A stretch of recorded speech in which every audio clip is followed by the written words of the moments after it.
नमस्कार दोस्तों। तो ई दृष्टि नवत्र पब्लिकेशन द्वारा तैयार किया गया current affair practice set question हम देख रहे थे और 9 तक हमने देख लिया है। ये प्रैक्टिस सेट नंबर 10 है। इसमें पहला जो क्वेश्चन है 2021 के लिए गुलमर्ग जम्मू एंड कश्मीर में आयोजित दूसरे खेलो इंडिया राष्ट्रीय शीतकालीन खेल 2021 में किस राज्य या केंद्र शासित प्रदेश ने शीर्ष स्थान प्राप्त किया है।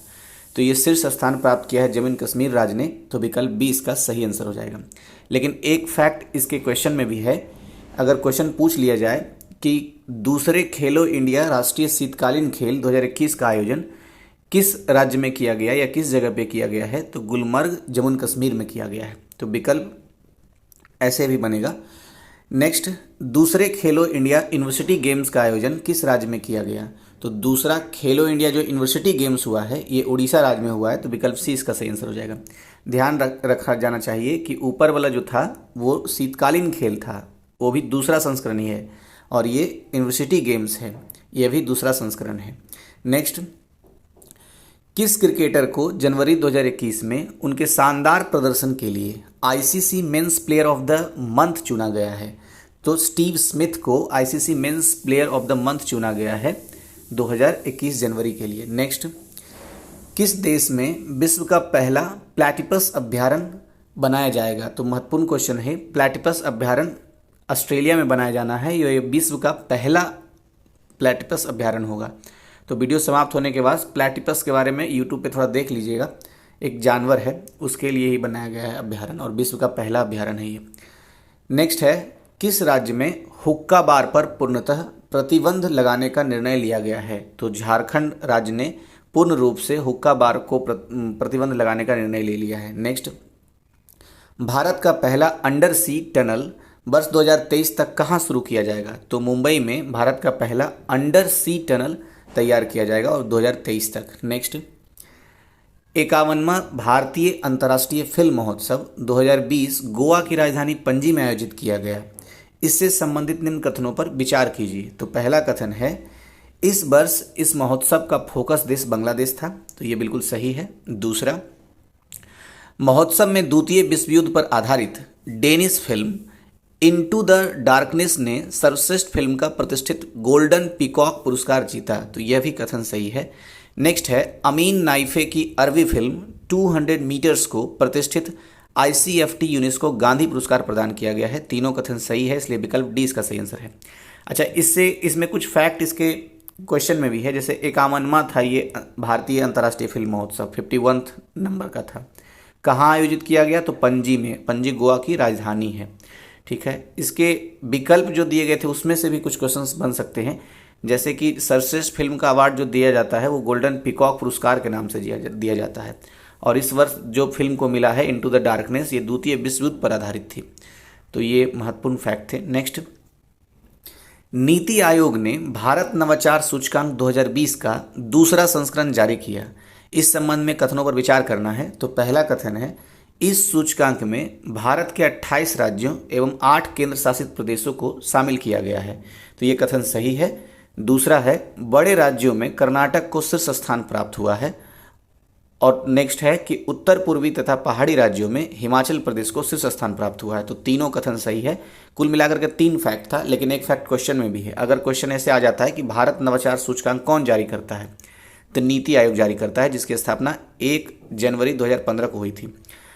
अच्छा, दूसरा फैक्ट यह है कि 28 राज्य और 8 केंद्र शासित प्रदेश भारत नवाचार सूचकांक में शामिल थे। बड़े राज्यों में कर्नाटक शीर्ष स्थान पर आया है, और उत्तर पूर्वी और हिली स्टेट्स जो है, नॉर्थ ईस्टर्न एंड हिली स्टेट्स में हिमाचल प्रदेश को प्रथम स्थान मिला है। बस यही 4 फैक्ट हैं। नेक्स्ट, ब्रिटेन के मीडिया संस्थान द इकोनॉमिस्ट ग्रुप की इकोनॉमिक इंटेलिजेंस यूनिट द्वारा जारी लोकतंत्र सूचकांक से संबंधित निम्न कथनों पर विचार कीजिए। तो पहला कथन है, इस सूचकांक में नॉर्वे को शीर्ष स्थान प्राप्त हुआ है। दूसरा कथन है, भारत को 53वां स्थान प्राप्त हुआ है। और तीसरा कथन है कि उत्तर कोरिया को सबसे निचला स्थान प्राप्त हुआ है। तो बिल्कुल सही बात है ये तीनों। बस फैक्ट के रूप में 5 फैक्ट है इसमें। एक तो ये कि ये लोकतंत्र सूचकांक कौन जारी करता है, तो इकोनॉमिस्ट इंटेलिजेंस यूनिट जारी करता है। इकोनॉमिस्ट इंटेलिजेंस यूनिट जो है, इकोनॉमिक इंटेलिजेंस यूनिट, ये कहाँ क्या है ये, तो मीडिया संस्थान का एक ग्रुप है, और ये ब्रिटेन स्थित मीडिया संस्थान का ग्रुप है। ठीक है, लोकतंत्र सूचकांक में भारत का स्थान 53rd आया है, 53वां, और शीर्ष स्थान पे नॉर्वे का स्थान आता है और सबसे लास्ट में उत्तर कोरिया है। नेक्स्ट, ट्रांसपेरेंसी इंटरनेशनल द्वारा भ्रष्टाचार बोध सूचकांक 2020 जारी किया गया। इससे संबंधित निम्न कथनों पर विचार कीजिए। तो पहला कथन है कि सूचकांक में 180 देशों को रैंकिंग प्रदान की गई थी, और दूसरा सही कथन है कि सूचकांक में भारत को 86वां स्थान प्राप्त हुआ है, यानी 86 स्थान प्राप्त हुआ है। किस चीज़ में? भ्रष्टाचार बोध सूचकांक में। तो 1 और 3 सही है, इसलिए विकल्प इसका सही हो जाएगा ए नंबर। ठीक है, दूसरा नंबर गलत था। क्यों? क्योंकि लिखा हुआ सूचकांक में आइसलैंड शीर्ष स्थान पर रहा। जी नहीं, डेनमार्क भ्रष्टाचार बोध सूचकांक में शीर्ष स्थान पर रहा था, इसलिए दूसरा कथन गलत हो गया। एक फैक्ट वैसे इसके क्वेश्चन में मतलब भी है कि भ्रष्टाचार बोध सूचकांक कौन निकालता है? तो ट्रांसपेरेंसी इंटरनेशनल द्वारा जारी किया जाता है, तो ये फैक्ट है। नेक्स्ट, रक्षा अनुसंधान एवं विकास संगठन ने कहाँ से मध्यम रेंज की सतह से हवा में मार करने वाली मिसाइल MR-SAM के सेना संस्करण का पहला सफल परीक्षण किया? तो चांदीपुर में पहला सफल परीक्षण हुआ है, और ये किया है किसने? DRDO ने। इसी को हिंदी में बोला गया है रक्षा अनुसंधान एवं विकास संगठन। मिसाइल का नाम क्या है? मिसाइल MR-SAM, और ये हवा से सतह से हवा में मार करेगी, तो ये भी एक फैक्ट है। नेक्स्ट, केंद्र सरकार ने किसे राष्ट्रीय स्वास्थ्य प्राधिकरण के नए मुख्य कार्यकारी अधिकारी के रूप में नियुक्त किया है? तो RS शर्मा को NHA यानी कि नेशनल हेल्थ अथॉरिटी का नया CEO नियुक्त किया है, RS शर्मा। नेक्स्ट, भारतीय मूल की किस महिला को अमेरिका की आगामी प्रथम महिला के कार्यालय में डिजिटल निदेशक के रूप में नामित किया गया है? तो गरिमा वर्मा, जो कि भारतीय मूल की हैं, इनको प्रथम महिला, अमेरिका की प्रथम महिला, मतलब कि जो बाइडेन की वाइफ होंगी, अमेरिका की प्रथम महिला के कार्यालय में डिजिटल निदेशक के रूप में नामित किया गया है। तो विकल्प ए इसका सही आंसर है। नेक्स्ट, उत्तर प्रदेश में पुलिस साइंस एवं फॉरेंसिक विश्वविद्यालय कहाँ स्थापित किया जाएगा? तो लखनऊ, जो उत्तर प्रदेश की राजधानी है, वहीं पुलिस साइंस एवं फॉरेंसिक विश्वविद्यालय स्थापित किया जा रहा है। नेक्स्ट, महाराष्ट्र सरकार ने ऐतिहासिक यरवदा जेल से जेल पर्यटन शुरू करने का निर्णय किया। यह जेल कहाँ स्थित है? तो यरवदा जेल ये पुणे में स्थित है, इसलिए विकल्प बी इसका सही आंसर है। अच्छा, पुणे से याद आया, ज्योग्राफी में एक भोर घाट पढ़ते हैं, आपको याद आ रहा होगा। तो पुणे से मुंबई जाने के लिए भोर घाट की ही सहायता ली जाती है। नेक्स्ट, उत्तर प्रदेश में दूसरे डाटा सेंटर की स्थापना कहाँ की जाएगी? तो ग्रेटर नोएडा में उत्तर प्रदेश का सेकेंड डेटा सेंटर स्थापित किया जा रहा है, तो विकल्प डी इसका सही आंसर था। नेक्स्ट, भारत में सबसे बड़े मल्टी मॉडल लॉजिस्टिक्स पार्क की स्थापना किस राज्य में की जाएगी? तो गुजरात में भारत का सबसे बड़ा मल्टी मॉडल लॉजिस्टिक पार्क स्थापित किया जा रहा है, विकल्प ए इसका सही आंसर है। नेक्स्ट, केंद्र सरकार द्वारा पद्म पुरस्कारों की घोषणा की गई, इससे संबंधित निम्न कथनों पर विचार कीजिए। पहला कथन है, इस वर्ष राष्ट्रपति रामनाथ कोविंद ने 119 पद्म पुरस्कार प्रदान करने की मंजूरी दी है, तो ये कथन सही है। दूसरा कथन, इस वर्ष 2 लोगों को मरणोपरांत पद्म विभूषण से सम्मानित किया जाएगा, यह भी कथन सही है। जापान के पूर्व प्रधानमंत्री शिंजो आबे को पद्म पुरस्कार से सम्मानित किया जाएगा, तो ये बिल्कुल सही बात है, लोक कार्य में इनको दिया गया है पद्म पुरस्कार। तो तीनों कथन सही था, इसलिए विकल्प डी उपयुक्त सभी। अच्छा, जापान से याद आया, जापान के प्रधानमंत्री अभी कौन हैं? तो इसको कमेंट बॉक्स में आप बताइएगा। नेक्स्ट, प्रधानमंत्री राष्ट्रीय बाल पुरस्कार से संबंधित निम्न कथनों पर विचार कीजिए। तो पहला कथन है, देश भर के 22 बच्चों को इस पुरस्कार से सम्मानित किया गया है। दूसरा कथन, भारत सरकार नवाचार, शिक्षा, खेल, कला एवं संस्कृति, समाज सेवा और बहादुरी के क्षेत्र में असाधारण क्षमता और उत्कृष्ट उपलब्धियां हासिल करने वाले बच्चों को इस पुरस्कार से सम्मानित करती है। और तीसरा, ये दोनों कथन सही था वैसे, तीसरा कथन भी सही है कि पुरस्कार से सम्मानित होने वाले बच्चे 21 राज्यों और केंद्र शासित प्रदेशों के 32 जिलों से आते हैं, तो ये तीनों कथन सही था, इसलिए विकल्प डी इसका सही आंसर है। नेक्स्ट, किस राज्य में 10,000 प्रतिभाशाली किंतु आर्थिक रूप से कमजोर छात्रों को मुफ्त में प्रशासनिक सेवा एवं अन्य प्रतियोगी परीक्षाओं की कोचिंग देने हेतु वन स्कूल वन IAS नामक योजना की शुरुआत की गई है? तो केरल राज्य ने वन स्कूल वन IAS नामक योजना की शुरुआत की है, जिसमें 10,000 प्रतिभाशाली बच्चे होंगे, लेकिन वो आर्थिक रूप से कमज़ोर होंगे, तो उनको कोचिंग दिया जाएगा। तो विकल्प डी इसका सही आंसर है। नेक्स्ट क्वेश्चन है, अमेरिकी राष्ट्रपति ने देश की अर्थव्यवस्था को पुनर्जीवित करने और कोरोना वायरस का मुकाबला करने हेतु कितनी राशि की योजना की घोषणा की है? 1.9 ट्रिलियन डॉलर की राशि की घोषणा की है, इसलिए विकल्प बी इसका सही आंसर हो जाता है। नेक्स्ट है, कर्नाटक मवेशी बध रोकथाम एवं संरक्षण विधेयक 2020 में निहित प्रावधानों का यदि कोई व्यक्ति दूसरी बार उल्लंघन करता है तो उस पर कितनी राशि तक के जुर्माने का प्रावधान किया गया है? तो 1 लाख रुपए से लेकर के 10 लाख रुपए तक के जुर्माने का प्रावधान किया गया है अगर कोई व्यक्ति दूसरी बार उल्लंघन करता है, ये मवेशी बध रोकथाम एवं संरक्षण विधेयक 2020 के निहित प्रावधानों के अनुसार तब। तो विकल्प डी इसका सही आंसर हो जाएगा, 1 लाख से लेकर के 10 लाख रुपए तक। नेक्स्ट, कौन तेलंगाना हाई कोर्ट की पहली महिला मुख्य न्यायाधीश बनी है? तो हेमा कोहली को पहली महिला मुख्य न्यायाधीश के रूप में नियुक्ति मिली है, तो विकल्प डी इसका सही आंसर हो जाएगा। अच्छा, तेलंगाना की राजधानी है हैदराबाद, और हैदराबाद किस नदी किनारे है? मूसी नदी किनारे, जो कि कृष्णा की एक सहायक नदी है। तो कभी कभी क्वेश्चन ऐसे भी बनता है। नेक्स्ट, 16 जनवरी 2021 को लॉन्च हुए संरक्षण क्षमता महोत्सव सक्षम 2021 से संबंधित निम्न कथनों पर विचार कीजिए।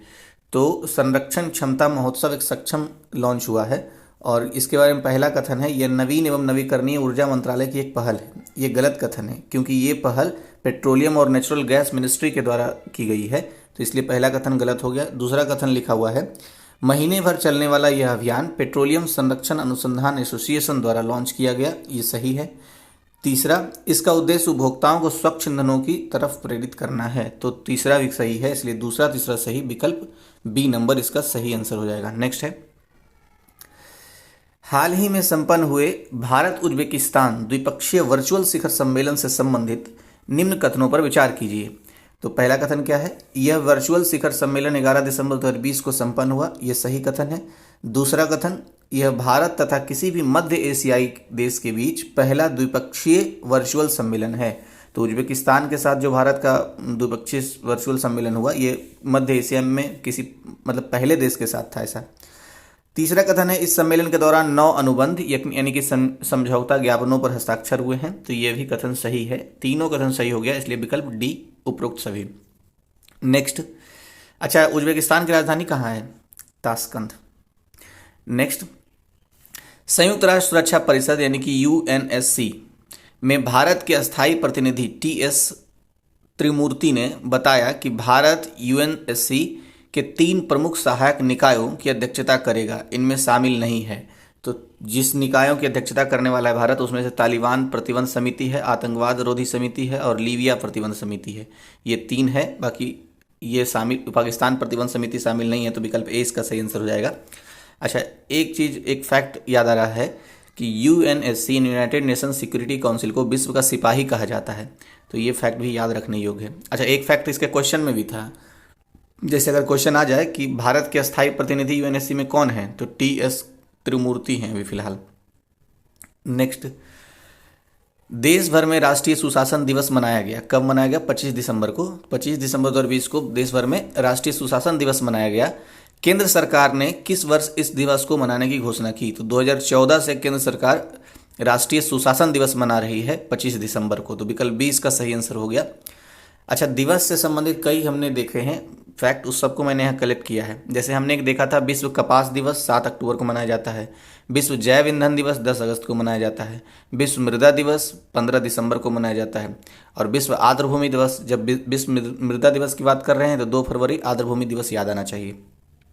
फिर विश्व बाल श्रम दिवस 12 जून को, और एक 16 जून का था international day of family remittance day, तो ये 16 जून को मनाया जाता है। ठीक है, ये हो गया। अच्छा, फिर एक था वो क्या बोलते हैं 18, 21 और 30 सितंबर में 3 हमने देखा था। 18 सितंबर को क्या था? विश्व समुद्री स्वच्छता दिवस। 21 को था विश्व अंतर्राष्ट्रीय शांति दिवस, और 30 को क्या था? विश्व समुद्री दिवस। तो ये 30 सितंबर को विश्व समुद्री दिवस, 21 को विश्व शांति दिवस और 18 को विश्व समुद्री तटीय स्वच्छता दिवस। तो ये सारे थे। 1-2 और है क्या? अच्छा, नीचे लिखा हुआ है कुछ। तो 10 दिसंबर 2020 को संपूर्ण विश्व में मानव अधिकार दिवस मनाया गया? तो देखिए फिर एक दिवस जुड़ गया, तो 10 दिसंबर को क्या मनाया जाता है? मानव अधिकार दिवस पूरे विश्व में। तो विश्व मानव अधिकार दिवस 10 दिसंबर को मनाया जाता है। वर्ष 2020 में इस दिवस का मुख्य विषय क्या था? तो recover waiter stand up for human rights, ये था इसका थीम। 10 दिसंबर को जो मनाया जाता है विश्व मानव अधिकार दिवस, तो 2020 में मनाया गया, अभी 2021 में तो आया नहीं दिसंबर, तो तब तक के लिए यही है, recover waiter stand up for human rights. ठीक है। अच्छा, कुछ दिवस और भी यहाँ पर मैंने नोट किए हैं, जैसे 15 दिसंबर को हमने एक बात किया था विश्व मृदा दिवस, और 2 फरवरी को विश्व आर्द्र भूमि दिवस, तो ये तो अभी हमने बात किया ही। अब 25 दिसंबर को राष्ट्रीय सुशासन दिवस हो गया, जो ऊपर वाले क्वेश्चन में था, 25 दिसंबर राष्ट्रीय सुशासन दिवस। और 2 दिवस और था पिछले वीडियो में, राष्ट्रीय प्रौद्योगिकी दिवस कब मनाया जाता है? 11 मई को, और विश्व रेड क्रॉस दिवस 8 मई को। तो 8 मई को विश्व रेड क्रॉस दिवस और 3 दिन बाद राष्ट्रीय प्रौद्योगिकी दिवस। नेक्स्ट देखते हैं, सेकंड लास्ट क्वेश्चन है, किसे भारतीय मुक्केबाजी संघ का अध्यक्ष चुना गया है? तो अजय सिंह को भारतीय मुक्केबाजी संघ का अध्यक्ष चुना गया है। नियुक्ति से संबंधित भी कई पॉइंट हमने देखे थे, जैसे कि national dairy development board NDDB के जो हेड नियुक्त हुए थे मिनेश शाह। राष्ट्रीय महिला आयोग के अध्यक्ष के रूप में रेखा शर्मा की नियुक्ति हुई थी। एयर चीफ मार्शल अब वी के चौधरी नियुक्त हो चुके हैं। फिर राज्यसभा के महासचिव, जो कि बहुत महत्वपूर्ण है क्वेश्चन, तो ये पीपी के रामाचार्यालू की नियुक्ति हुई है। एक्जिम बैंक के मैनेजिंग डायरेक्टर के रूप में हर्षा बंगारी की नियुक्ति हुई है। और नेशनल हेल्थ अथॉरिटी के रूप में आर.एस. शर्मा की नियुक्ति हुई है, मतलब सीईओ नियुक्त हुए हैं, राष्ट्रीय स्वास्थ्य प्राधिकरण के सीईओ के रूप में आर.एस. शर्मा। नेक्स्ट, अच्छा, अभी हमने देखा था कोई कोहली थी जिनकी नियुक्ति हुई है प्रथम महिला न्यायाधीश के, हिमा कोहली, प्रथम महिला, तेलंगाना उच्च न्यायालय की प्रथम महिला न्यायाधीश के रूप में। नेक्स्ट देखते हैं, कौन सा क्रिकेटर किसी एक देश के लिए क्रिकेट के तीनों फॉर्मेट में सबसे अधिक रन बनाने वाला विश्व का पहला बल्लेबाज बना है? तो मुशाफिकुर रहमान विश्व का पहला बल्लेबाज बना है, और बांग्लादेश के ये हैं, तो विकल्प 20 का सही आंसर हो जाएगा। बांग्लादेश से एक चीज़ याद आ रहा है कि भारत के जितने भी पड़ोसी देश हैं, सबसे ज़्यादा लंबी सीमा भारत का बांग्लादेश के साथ ही 4096 किलोमीटर की बनती है। तो समाप्त हुआ वीडियो। कैसा लगा आप सुझाव जरूर दीजिए, कुछ सुधार की अगर संभावना है तो। Thank you.